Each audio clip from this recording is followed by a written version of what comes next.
So I'm so nervous to share this right now, but I just wanted to intro it. The timestamps to the different monologues will be in the description, but I just wanted to say that I do feel really scared to share these because obviously I've had 9 rejections, and I mean there's so many other reasons that it could be other than the pieces, but still it is quite vulnerable in a way to share, especially when people will be seeing it who maybe don't know about the process, or maybe just want to, like, they can use it as an opportunity to play it out at me, make comments about it.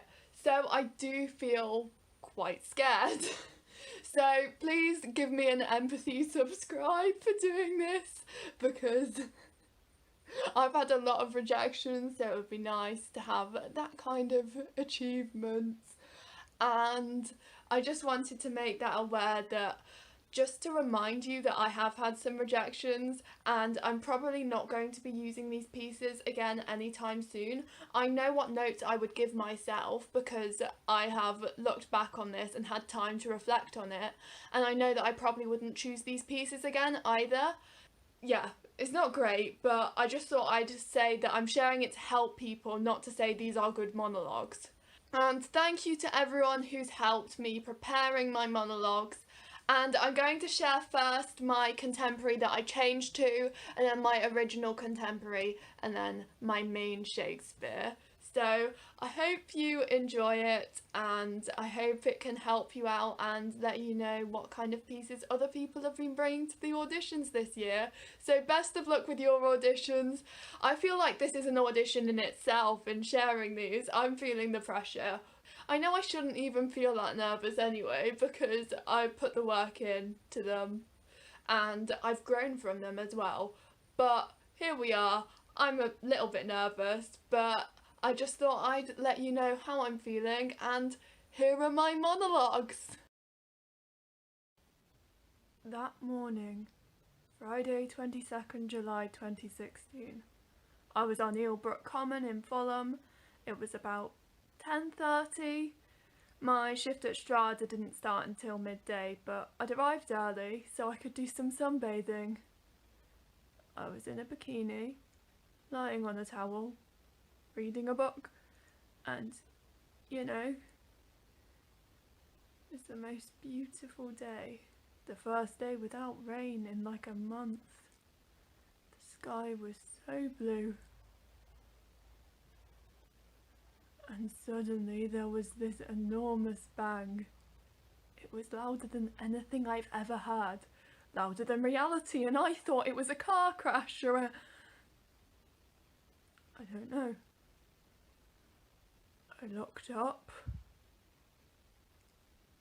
and your mind can't process what you're seeing. This jumbo jet plane hurtling straight at us.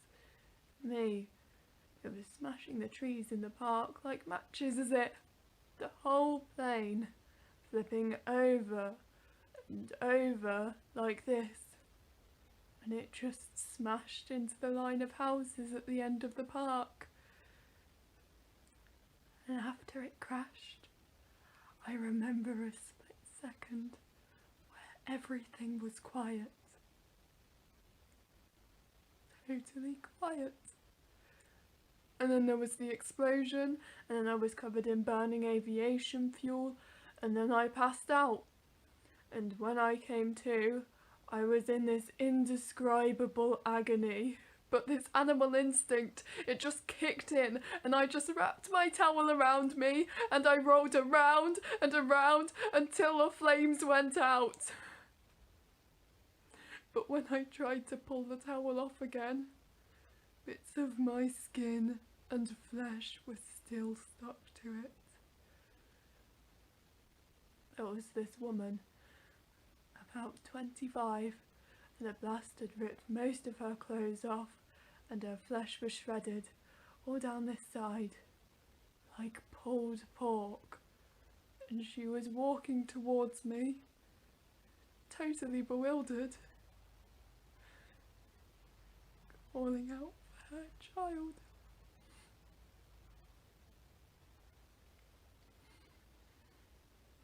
Sorry, I don't think I should carry on like this.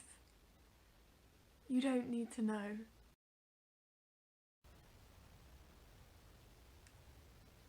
I'm sorry about him. I know he can be a bit... Was that alright? Mum and Dad didn't tell me he was coming. He just showed up and they were like, Jamie's coming to stay with us for a while. Be nice to him. He's been through a lot. I thought he'd have gone home by now. I don't even know what he's still doing here.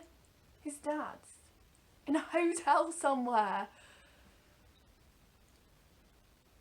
Mum's still in overdrive. Fresh towels, clean sheets, orange juice. He's starting to annoy me a bit, if I'm honest. How many people must have died that same day that no one talks about? Jamie's mum's going to have her name on a wall, he told me. I'm not saying it's bad. It's nice for him. It's just a bit arbitrary. Is that bad? I'm trying. I know he's been through a lot, but he drops references to it all the time.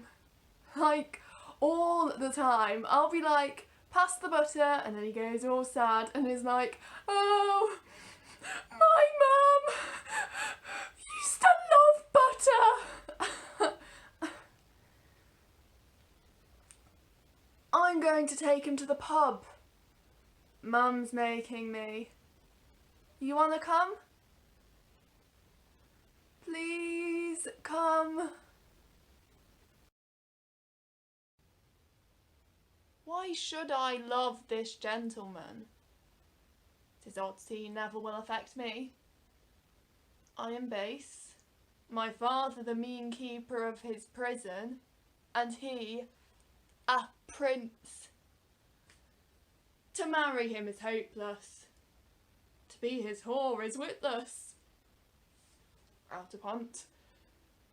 What pushes are we wenches driven to when 15 once has found us? First, I saw him. I, seeing, thought he was a goodly man.